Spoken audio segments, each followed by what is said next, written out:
পায় আমি পাই না কেন, ওর চাকরি হয় আমার হয় না কেন, ওর ব্যবসায় লাভ আমার লস কেন, ওর বউ সুন্দরী আমার টাকা লাগে না, আছে না নাই? না, অভিযোগ করবেন না। আপনি যে অবস্থানে থেকে অখুশি, আপনি যে অবস্থানে থেকে আল্লাহর কাছে অভিযোগ করতেছেন, আপনার এই অবস্থানে আসার জন্য অনেকে আল্লাহর কাছে দোয়া করতেছে, ঠিক কিনা? কিন্তু আপনি এই অবস্থানে খুশি না। অনেকে এই অবস্থানে আসতে চায়, তাদের স্বপ্ন যে তারা একদিন আপনার স্থানে আসবে, কিন্তু আপনি আপনার জায়গায় থেকে খুশি না।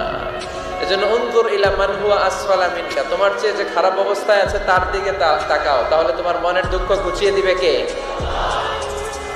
আপনার চেয়ে যে খারাপ অবস্থানে আছে তার দিকে দেখেন কি অবস্থা। আপনি এইটা চান ওইটা চান, কত কিছু লাগবে আপনার। হসপিটালে যে দেখেন ক্যান্সারে আক্রান্ত রোগীদের কি অবস্থা দেখেন।